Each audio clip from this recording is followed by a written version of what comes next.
Perkenankan saya menyatakan ucapan selamat hari Natal dan Tahun Baru. Ebenezer, sampai hari ini Tuhan ternyata sangat memimpin kita. Katakan amin. Tepuk tangan lebih keras lagi. Maka wajarlah kita Bapak Ibu jemaat sekalian, kita menyenangkan hati Dia. Bukan kita lebih dahulu taat pada Dia, tapi Dia lebih dahulu taat pada kita. Bukan kita lebih dahulu melayani Dia, Dia lebih dahulu melayani kita. Bukan kita lebih dahulu membuat Dia sentris bagi kita, tapi Dia lebih dahulu membuat kita sentris bagi Dia. Karena begitu besar kasih Allah akan dunia ini, Dia karuniakan anaknya yang tunggal bagi kita. Tidak ada pribadi sesembahan semulia Yesus Kristus. Katakan amin. Tepuk tangan. Yes.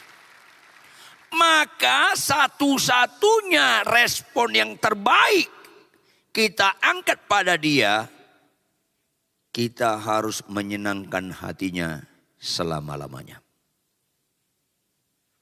Masalahnya, apa itu yang menyenangkan hati Tuhan? Karena banyak kita tidak mengerti apa arti menyenangkan hati Tuhan.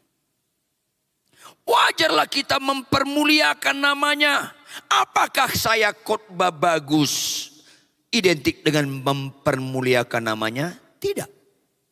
Apakah kita nyanyi terharu-terharu, angkat tangan, identik sedang mempermuliakan nama Dia? Tidak. Itu hanya bisa sekedar rutinitas. Tanpa kerohanian yang sejati. Untuk itulah kita belajar sungguh-sungguh menjadi orang percaya seperti yang Tuhan maksud. Jangan jadi percaya seperti yang orang maksud atau kita maksud. Mari kita buka Alkitab kita, Roma 11 ayat 36 sampai Roma 12 ayat 2. Terdiri dari 2 pasal, tetapi hanya terdiri dari 3 ayat. Karena 3 ayat, Roma 11 ayat 36, saya undang kita bersama-sama membacanya dengan sungguh-sungguh. Roma 12 ayat 1, saya bacakan buat semua Anda. Roma 12 ayat 2, serentak jemaat membacanya bersama-sama. Yang mengerti instruksinya, katakan amin. Kita mulai sama-sama. Roma 11 ayat 36, 1, 2, ya. Sebab segala sesuatu adalah dari Dia dan oleh Dia dan kepada Dia. Bagi Dialah kemuliaan sampai. Bapak Ibu, Anda tidak akan mengerti menyembah Allah dalam roh dan kebenaran kalau Anda nggak mengerti ayat ini. Menyembah Allah dalam roh dan kebenaran bukan sekedar bagus di ibadah. Bukan sekedar menyembah dengan bahasa roh, dengan nyanyian bagus. Bukan.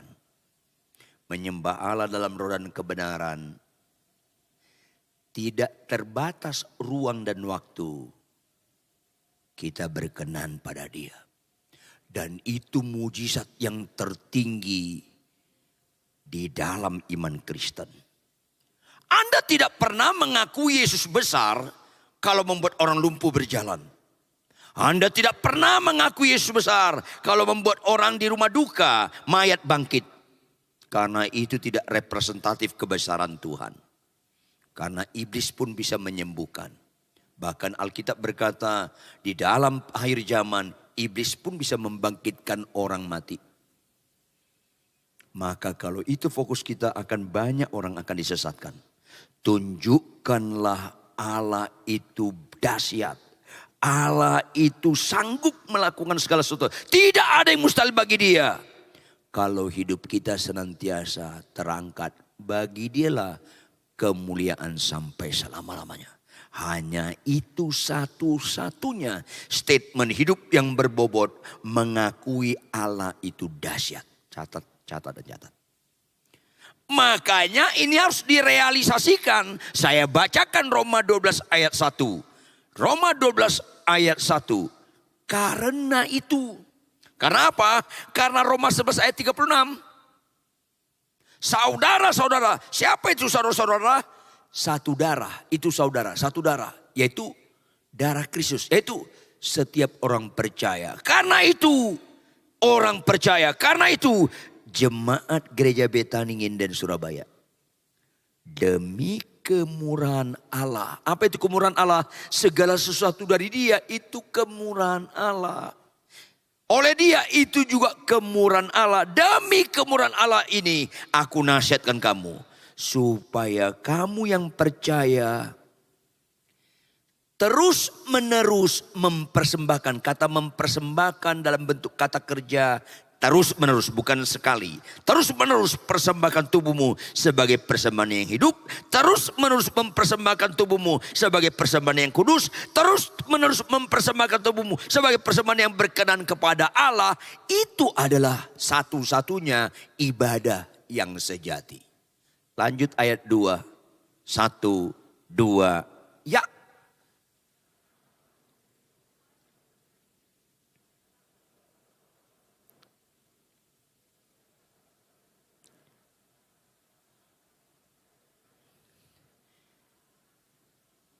Itu Kristen sejati. Yaitu apa? Pertama, gak boleh serupa dengan dunia ini. Tetapi pernah nggak Anda berpikir kritis Bapak Ibu anak-anak muda? Pernah nggak Anda berpikir kritis? Mayoritas orang Kristen serupa dengan dunia ini. Tanpa disadari. Maafkan saya, mayoritas kami para pendeta, pengkhotbah, dosen teologi, mayoritas serupa dengan dunia ini. Jawab Bapak Ibu. Mana orang Kristen lebih kagum? Melihat mayat di rumah duka bangkit daripada melihat seorang istri tunduk pada suaminya. Bukankah lebih kagum mayat bangkit? Yang juga dikagumi agama apapun? Bahkan penjahat pun kagum mayat bangkit. Nggak ada perbedaan signifikan orang beriman yang benar dengan orang yang tidak pernah beriman. Melihat kekaguman terhadap mayat bangkit, nggak ada perbedaan signifikan. Seharusnya nilai kita adalah ketaatan pada firman, termasuk hai istri, tunduklah kepada suami. Hai suami, kasihlah istrimu. Hai anak-anak, hormatilah orang tuamu. Hai orang percaya, kasihlah musuhmu. Balaslah kejahatan dengan kebaikan. Itu nilai-nilai. Tanpa itu kita hanya ritual tanpa spiritual. Tanpa itu kita akan terjebak serupa dengan dunia ini. Akhirnya banyak orang Kristen menganggap dia rohani, bisa khotbah. Halo, bisa khotbah, puji Tuhan. Tapi itu sama sekali tidak representatif rohani. Sampai mati Anda nggak bisa khotbah, nggak ada masalah Bapak Ibu. Nggak ada masalah. Makanya nggak setiap orang percaya bisa khotbah. Anda sampai mati nggak bisa bernubuat, nggak ada masalah. Karena bukan itu ciri utama Kristen. Salah satu ciri utama Kristen adalah Anda dan saya nggak serupa dengan dunia ini. Tetapi itu tidak bisa serta-merta terjadi begitu bertobat lahir baru. Enggak. Makanya kenapa ada orang terjebak. Melayani banyak duit, membeli jam tangan harganya miliar. Melayani banyak duit, ganti mobil jadi mewah-mewah. Karena serupa dengan dunia ini. Karena penampilan-penampilan lahiriah kita buat itu ukuran nilai. Bukan karakter yang baik yang kita anggap itu nilai. Karena mayoritas orang Kristen serupa dengan dunia ini. Gak heran ada orang Kristen, bahkan ada pendeta hamba Tuhan cerai. mengkhianati keluarganya, korupsi, menipu, pemarah, sombong. Karena fokusnya serupa dengan dunia ini. Yang miskin jadi kaya, yang sakit jadi sembuh, yang gak punya anak dapat anak. Itu kalau itu fokus, Anda dan saya tidak bisa menghindar serupa dengan dunia ini. Yang Tuhan kehendaki setelah bertobat lahir baru adalah berubahlah oleh pembaharuan budimu Bapak Ibu anak muda. Di mana terletak paradigma atau cara sudut pandang. Di mana terletak susunan nilai. Halo, mayoritas orang Kristen sulit sekali terlambat ke bandara. Tapi gampang sekali terlambat ke gereja. Karena belum berubah dari dalam. Mayoritas suami orang Kristen lebih menikmati pujian istri orang daripada teguran istri sendiri. Ini kan kebodohan. Di mana letak kebodohannya? Halo bapak-bapak, kalau Anda menikmati pujian istri orang, bukankah itu bodoh?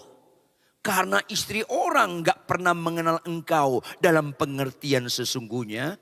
Jangan pura-pura gak nyambung bapak-bapak. Kalau kau menikmati teguran istri, bukankah itu bernilai karena istrimu lebih mengenal engkau daripada istri orang? Seharusnya orang Kristen gak serupa dengan dunia ini. Seorang suami lebih suka mendengar teguran istri daripada pujian istri orang. Bapak-bapak gak ada yang ngomong amin, gak ada.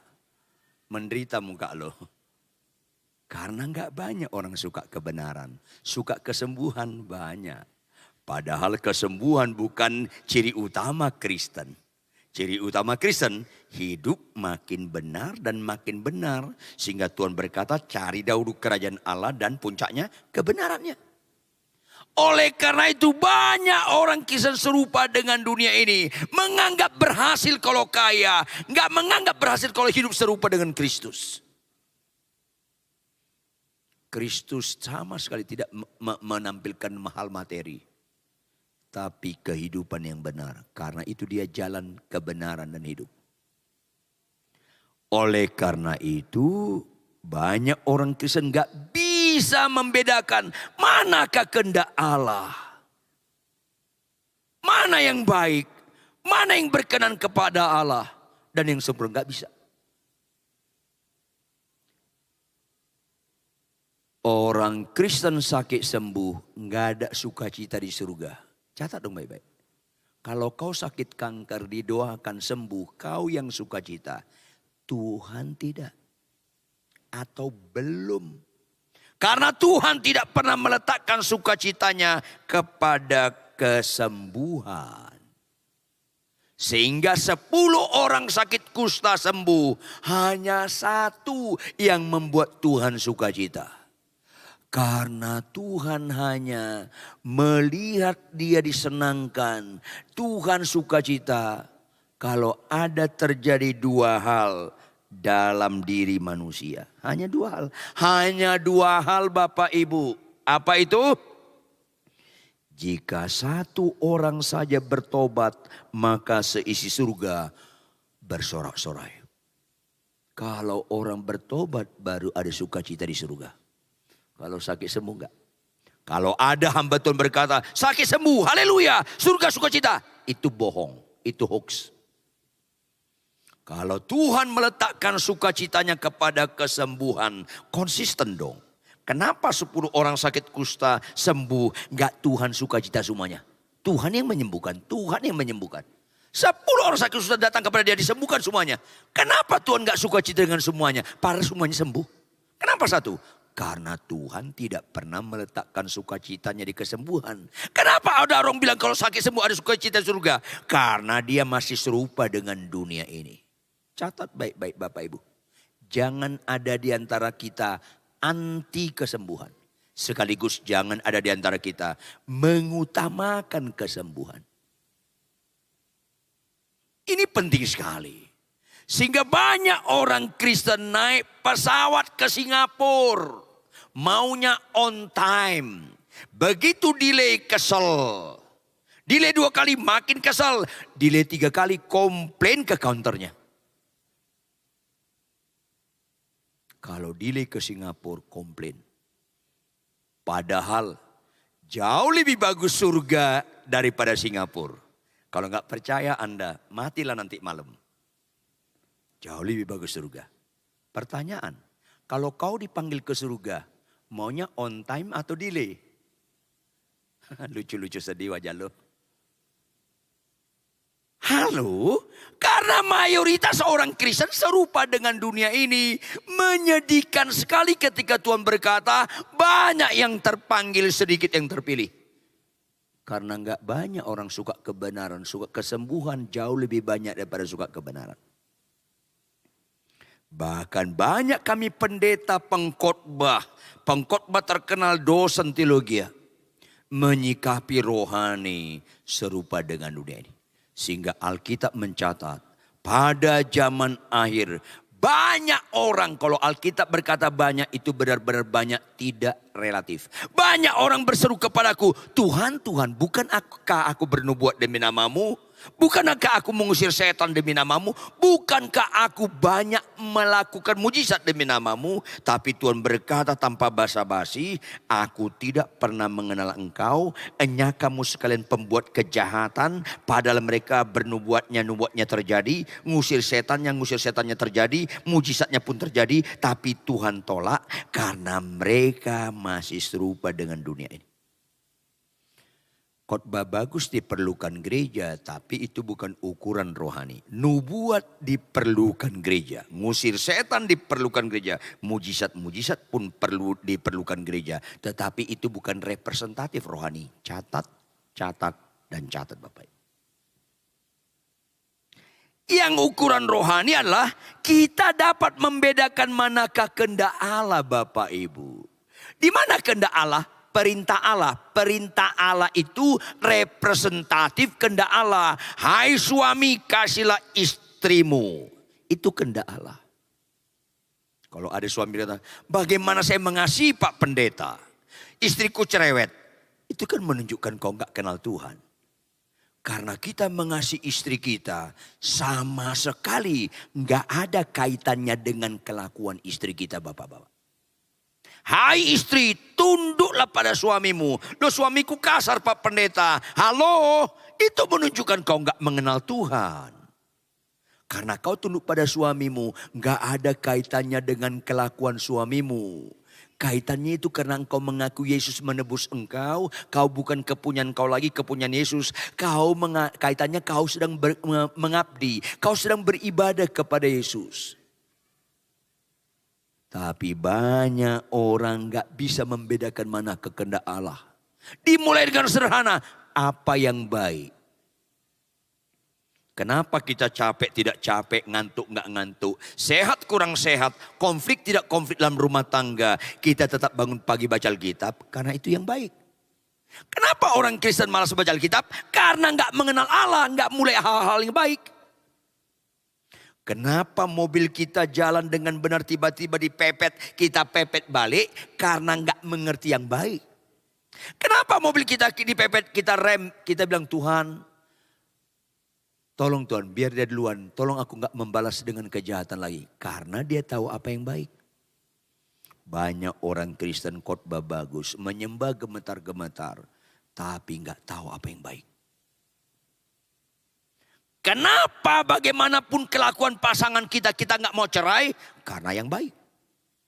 Dan yang berkenan kepada Allah, sakit sembuh, berkenan pada kita Bapak Ibu. Miskin kaya, berkenan pada kita. Gak punya anak 8 tahun, 12 tahun, akhirnya punya anak. Itu berkenan di mata kita, belum berkenan di mata Tuhan. Hidup kita benar dan taat pada perintah Tuhan. Itu berkenan kepada Allah. Yang setuju katakan amin. Yang setuju saja tepuk tangan yang keras. Yes. Ayolah. Jangan lagi sesat kita ini. Fokusnya teosentris, Kristusentris, menyenangkan hati dia.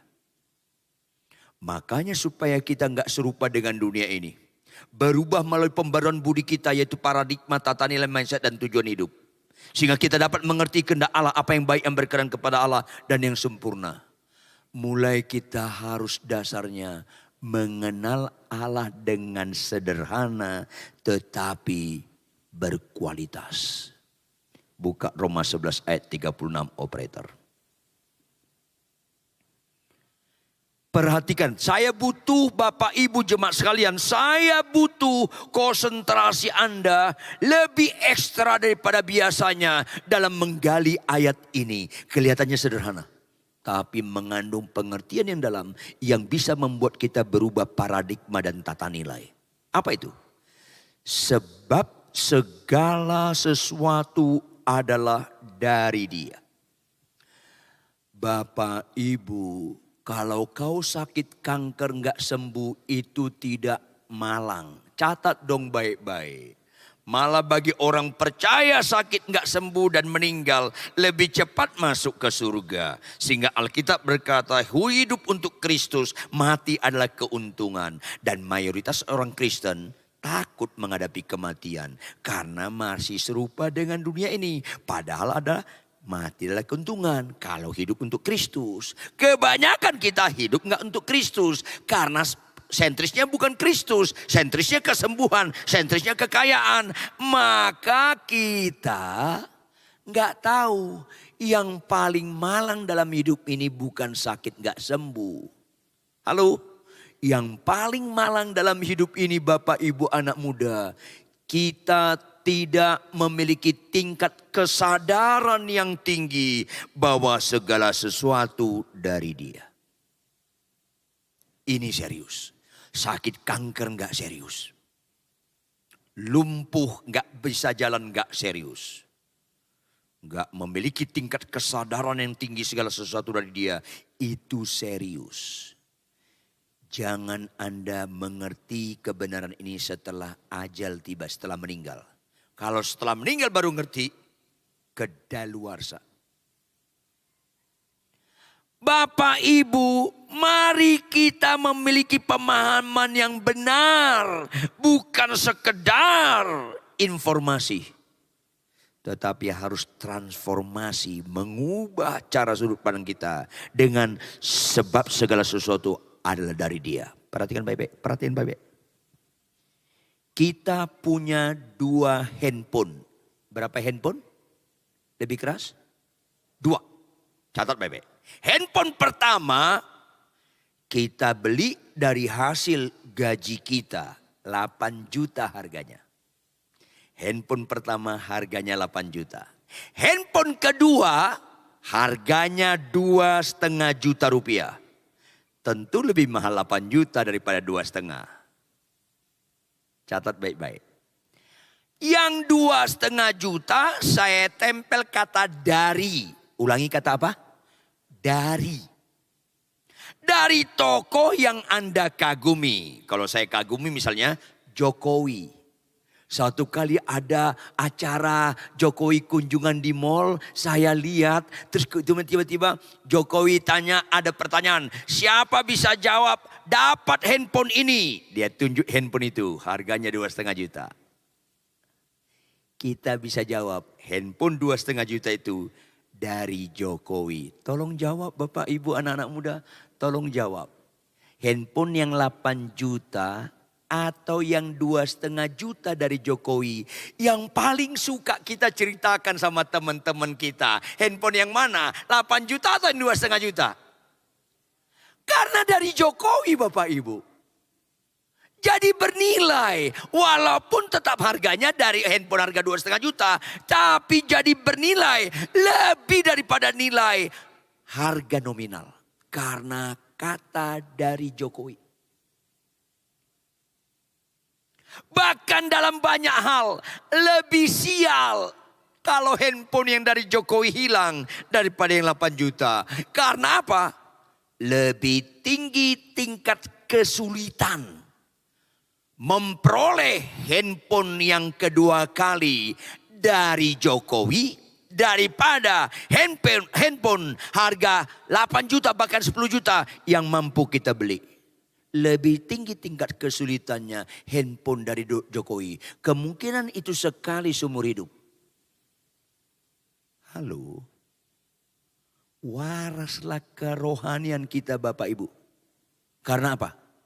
Analogi ini harus merubah cara sudut pandang kita. Bapak-bapak lihat saya. Istrimu dari Tuhan. Bukankah itu memudahkan kita menghargai istri kita? Bagaimanapun kelakuannya, bagaimanapun sikapnya. Bapak-bapak lihat saya. Kemungkinan istri saya lebih cerewet dari istri Anda. Kemungkinan. Ibu-ibu lihat saya. Kemungkinan istri saya lebih cerewet dari ibu-ibu di sini. Karena istri saya punya peraturan di rumah lebih ketat dari hukum Taurat. Jangan ketawa, ini penderitaan. Kemungkinan istri saya lebih cerewet daripada Anda ibu-ibu. Tapi catat dong baik-baik. Tidak ada kemungkinan cerewet istri saya punya kemampuan membatalkan bahwa dia dari Allah. Makanya ingat dengar baik-baik. Hai suami, kasihlah istrimu. Karena istrimu dari Allah. Tahu gak kekayaan makna dari Allah? Allah gak pernah salah bapak-bapak. Kalau istri kita dari Tuhan, absolut itu gak pernah salah pilih. Sadar dan siuman lah kau bapak-bapak. Orang Kristen yang paling bodoh di dunia di mata Tuhan mengkhianati perkawinannya. Catat. Kalau nggak percaya Anda matilah nanti malam tanya sama Tuhan Yesus. Pasti benar yang saya ucapkan ini. Puji Tuhan kalau bisa bangkit lagi loh. Makanya bersyukurlah Anda sebelum meninggal dengar khotbah seperti ini. Supaya kalau tahun depan kau meninggal agak beres hidup Anda itu. Karena berubah cara sudut pandang. Segala sesuatu dari Dia. Kalau istri saya dari Tuhan. Biarpun dia cerewet sampai mati. Itu tetap absolut gak pernah salah pilih. Karena dari Tuhan. Yang kedua. Lebih dalam lagi. Karena dari Tuhan bukan saja gak pernah salah pilih. Karena dari Tuhan itu pasti yang terbaik. Pasti kita nggak ada niat cerai. Nggak ada niat ganti. Apalagi buka cabang. Kau bisa khotbah. Kau punya istri simpanan. Kau bisa khotbah. Kau nyeleweng. Kau benar-benar nggak ngerti rohani. Ini Kristen entah sembuh atau nggak sembuh masa bodoh. Entah kau bisa khotbah nggak bisa khotbah masa bodoh. Entah kau bisa bahasa roh atau nggak bisa roh masa bodoh. Dari Dia. Ini paling penting. Ibu-ibu lihat saya. Tuhan yang menebus engkau berkata, hai istri tunduklah pada suamimu. Loh Pak Pendeta, suamiku kasar. Gak ada kaitannya kelakuan suamimu dengan ketaatan perintah Tuhan. Gak ada kaitannya. Karena kau tidak beribadah pada kelakuan istrimu, suamimu, kau beribadah kepada Tuhan penebusmu. Kalau Tuhan penebusmu berkata, tunduklah pada suamimu, jangan bilang dia kasar atau enggak. Ya Tuhan, aku tunduk. Berikan aku kemampuan dan ketaatan. Karena suamiku dari Engkau. Kalau suamimu dari Tuhan, itu enggak pernah salah pilih ibu-ibu. Janganlah sesat. Kristen itu harus teosentris, kristusentris, bukan masalah sentris. Masalahmu apa? Suamiku kasar. Enggak ada kaitannya karena Kristen itu bukan masalah sentris. Tapi teosentris, kristusentris. Karena itu suamimu bukan saja enggak pernah salah pilih kau ibu-ibu. Tapi itu juga yang terbaik. Kalau kau enggak lihat istrimu, suamimu, anak-anakmu, orang tuamu, mertuamu, iparmu, tetanggamu. Bahkan gerejamu ini dari tidak aspek segala sesuatu dari dia sampai mati pun Anda enggak pernah rohani. Catat baik-baik. Kalau sakitmu enggak sembuh itu enggak ada ukuran rohani atau enggak rohani. Kalau kau tidak punya paradigma yang baru siapapun istrimu, suamimu, keluargamu itu bukan dari Tuhan. Anda enggak pernah rohani. Ini masalah sangat serius. Segala sesuatu dari Dia. Maka Lebih berharga handphone dari Jokowi, dari sikap kita terhadap handphone itu, daripada yang lebih mahal menurut nominal harga dari hasil usaha kita sendiri. Lebih tinggi tingkat kesulitan kita memperoleh handphone yang kedua dari Jokowi daripada kita membeli handphone yang harganya jangankan 8 juta, 10 juta, 15 juta. Bisa kita beli 2 kali, 3 kali pun bisa. Tapi handphone yang dari Jokowi mungkin sekali seumur hidup. Bukankah pemahaman ini harus dimiliki orang Kristen dengan tingkat kesadaran tinggi bahwa segala sesuatu adalah dari Dia?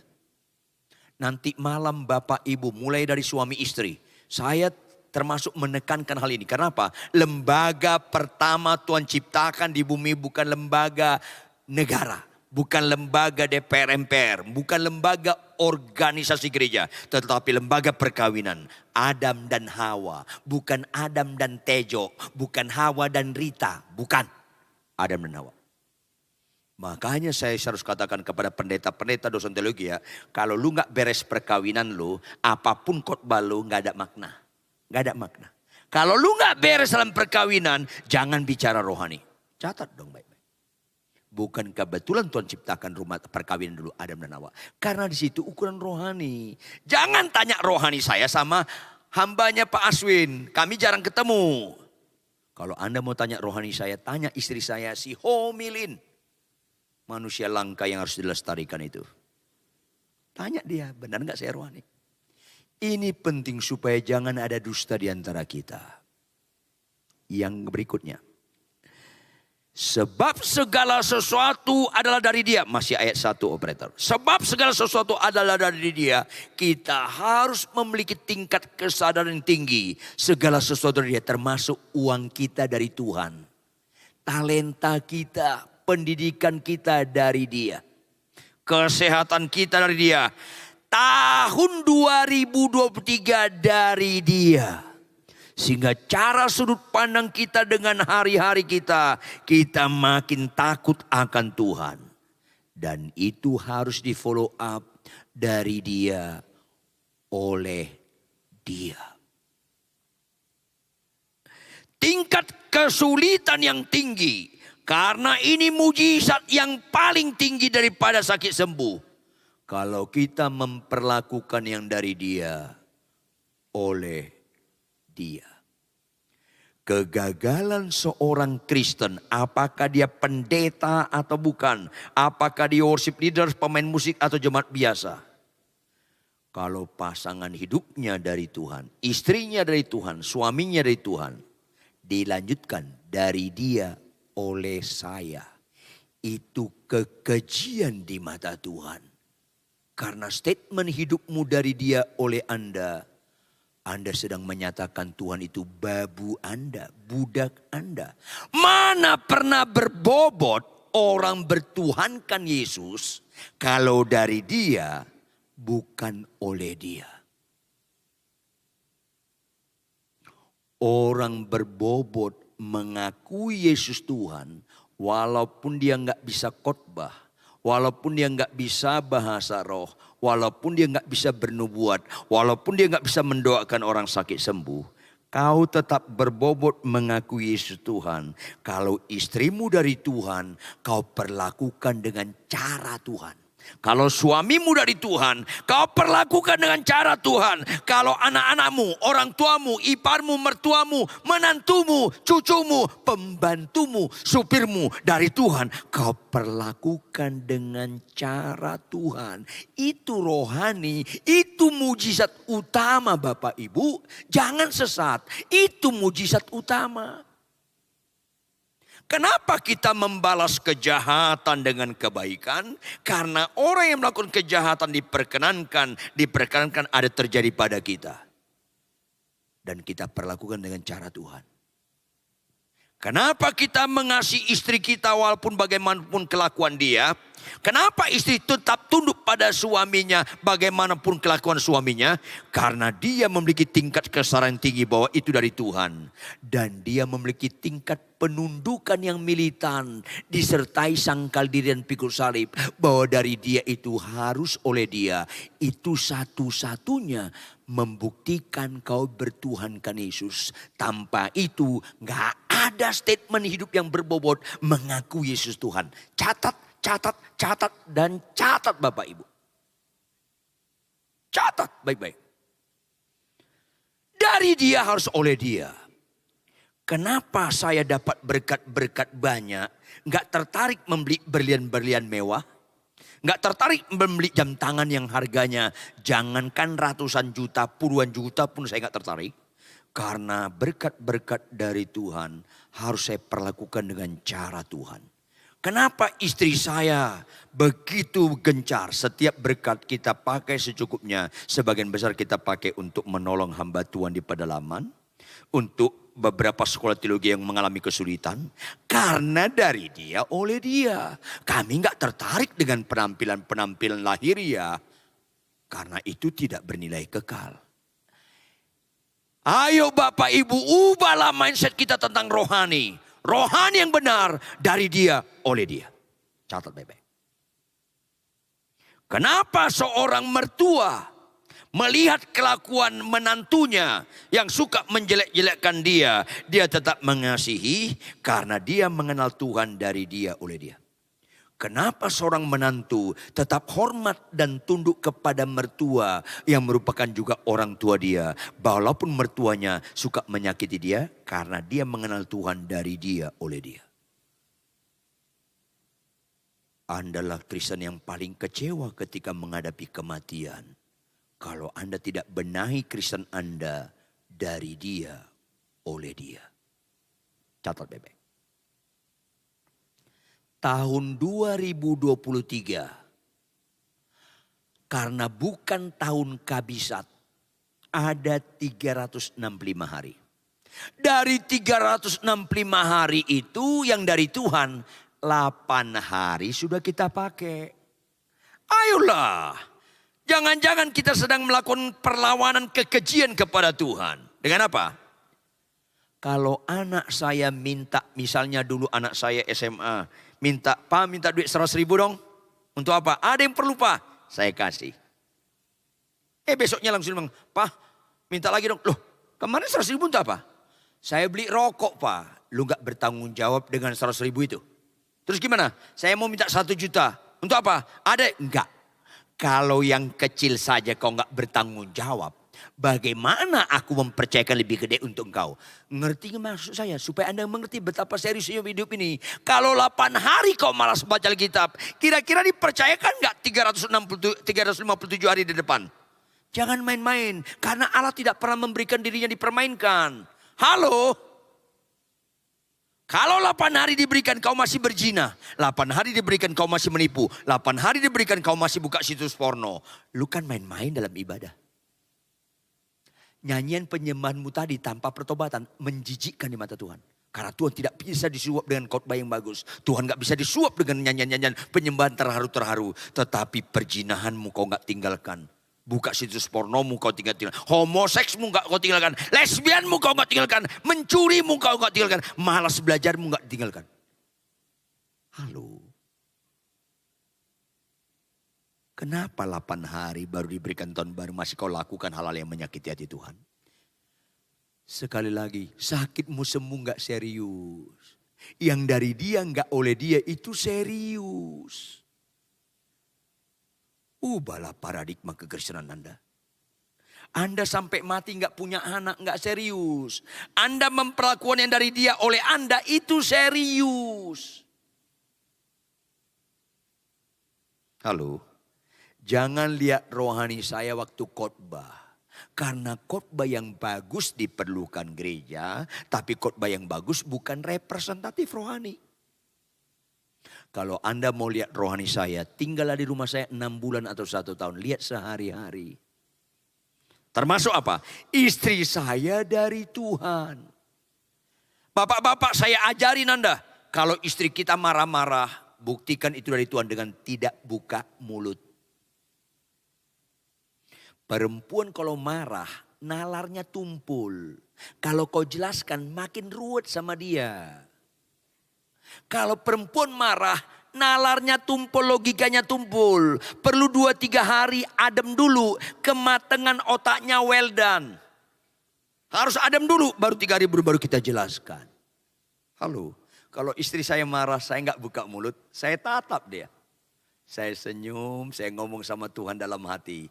Tuhan, energik banget istriku, sehat dia Tuhan, sehat. Itu dari dia, oleh dia. Kalau istri 3 hari 5 hari diam lulu. Itu tanda-tanda kesambet Omikron. Kalau marah lagi dia. Tetap saya nggak buka mulut, saya tatap dia.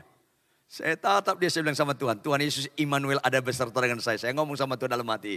Tuhan, sungguh aku nggak salah pilih. Cocok banget aku namanya orang.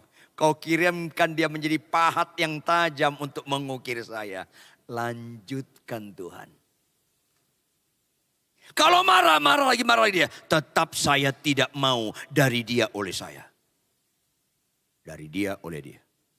Maka saya tatap dia, saya bilang sama Tuhan. Tuhan, istriku ini dari Engkau. Satu-satunya di dunia. Manusia langka ini Tuhan. Tolong lestarikan Tuhan. Jangan dia duluan mati, akulah duluan mati. Dan selalu berakhir dia kalah.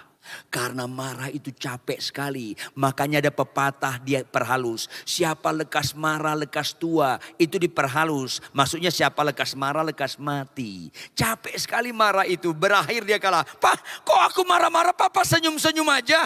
Saya bercanda sama dia. Ma, tinggi saya 2 meter kurang banyak. Tapi daya nikmat saya di atas rata-rata. Kau senyum ku nikmati, kau marah pun ku nikmati. So sweet. Gak usah ketawa, bertobat aja lah kita. Mana pernah kau menggambarkan rohani di khotbahmu? Mana pernah menggambarkan rohanimu di penyembahanmu? Ukuran rohani Anda dan saya, kalau kita perlakukan dari dia, oleh dia. Katakan amin. Tepuk tangan yang keras. Yes, yes, dan yes. Camkan hal ini, jangan lupa sampai mati. Dari dia harus memiliki tingkat kesabaran tinggi. Prosesnya gak sebentar. Lumpuh berjalan, buta celik, Lazarus bangkit. Tuhan gak perlu tahunan. Bulanan, mingguan, harian pun gak perlu. Jam-jaman pun gak perlu. Cukup seketika. Karena itu mujizat Tuhan terendah. Cerdaslah. Dari aspek keterangan waktu kita tahu itu mujizat gampang. Kalau memiliki tingkat kesadaran yang tinggi. Cara sudut pandang kita memberi diri dikendalikan dari dia. Itu perlu proses waktu yang gak sebentar. Apalagi dari dia dan oleh dia. Kalau dari dia kita harus memiliki tingkat kesadaran yang tinggi. Oleh dia kita harus memiliki tingkat penundukan yang militan. Akrab, sangkal diri dan pikul salib. Itu perlu tahunan Bapak Ibu. Sehingga di mata Tuhan. Tuhan sedang disenangkan, diagungkan, dipermuliakan. Bukan dari khotbahmu Rituan Huta Barat. Bukan dari nyanyian pujianmu jemaat sekalian. Tetapi dari sikap hidupmu memberlakukan segala sesuatu dari dia. Oleh dia. Itu tingkat kesulitan yang sangat tinggi. Bagaimana kita memperlakukan dari dia oleh dia? Saat kita taat pada perintah Tuhan. Oleh dia itu bicara cara dia. Buka operator Yohanes 14 ayat 15. Yohanes 14 ayat 15. Ini kerohanian yang terbaik di mata Tuhan. Yaitu, jikalau kamu mengasihi aku. Tidak ada kerohanian yang terbaik di mata Tuhan selain kita mengasihi dia. Hukum yang terutama dan yang pertama adalah kasihlah Allahmu dengan segenap hatimu. Dengan segenap jiwamu, dengan segenap kekuatanmu. Itu hukum yang terutama. Dan ini ukuran rohani. Caranya ketika kita memberlakukan hidup ini dengan cara dia. Cara dia itu direpresentatif dengan perintahnya. kamu akan menuruti segala perintahku. Bagaimanapun kelakuan istri saya tidak pernah mengorbankan cara Tuhan. Bagaimanapun kelakuan istri saya harus menggunakan cara Tuhan. Cara Tuhan antara lain, kasihlah istrimu. Kasih istri tidak bisa kita batalkan bagaimanapun kelakuan istri. Itu namanya beribadah. Catat bebek. Maka yang paling bernilai di balik itu kalimat berikutnya Bapak Ibu. Roma 11 ayat 36. Sinergi terus menerus dari dia dan oleh dia baru bisa terjadi, terangkat kepada dia. Bagi dialah kemuliaan sampai selama-lamanya.